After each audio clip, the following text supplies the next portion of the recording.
Dr. Inglefield.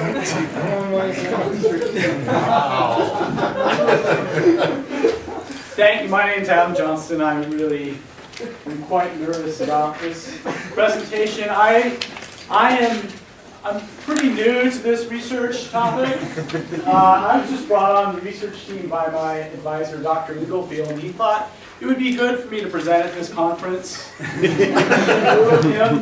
was thoughtful enough to include a portrait of me on the title so that you'd know I wasn't a fake or making stuff up as I went along.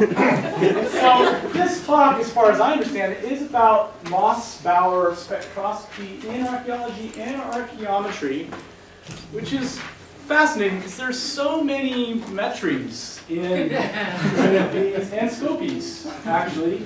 We're going to try to take the scopies and the logies and the metries and Bauerificate them to do something, as far as I understand. Well, like I said, I'm kind of new to this research group. So, back in my early days, when I was just a young graduate student, I wore bow ties and I would study tables. So that's what that looked like. Eventually, this happens to lots of graduate students. You study those tables over and over and over again, and eventually your graduate professor will let you out into the field. And I'm just dreaming of the day they will let me out into the field. And I can go study things like shafts of light coming down upon temples so that I can take some piece of... You undergraduates remember maybe a week ago, you were in a lab where you had a lens and you projected an image of some distant set of doors on the other side of the hallway onto a screen. Remember? Back. This is how we did it. Those shafts of light were kind of limited. Our lenses, we had to actually dig up archaeologically so that we could use them. And then they would actually project images onto the floor. And what's interesting about that is they would project diagrams that we then try to decode. And frankly, if that's confusing to you, that's exactly the feeling that we had when we first experienced these. I mean, we had just figured out that the definition of focal length. We thought we were already, pretty elaborate. And here, there are these wavy things. And all you can do is think it must be an algae or a scopy or a Bauerification of something that we should do something with, but maybe I'll hang out in this research group a little bit longer so that I can understand exactly what's going on. Truth be told, I think there's some beam splitting there, and I think there's an electron there, but like I said, but we'll continue with that focal length that we just determined with our lens. Funny thing happened. You go out into the field, and you've got your lens. You just dug it up, on your archaeological dig. At least that's what they tell me it's going to be like when I finally get out into the field. And you find your focal length, and you get the image, and then all hell breaks loose. And these guys with swords come charging in on you. This is what graduate school really is like. Except it's slower and more painful.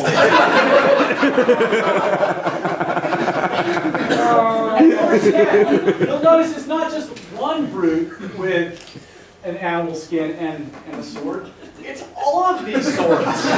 Every class you take is one sword. And they say, oh, it's just the data. No, these are swords, and you come across them, one on the other, on the next. Just give up now. No, of course I'm kidding. These are graphs. So, which brings us to the final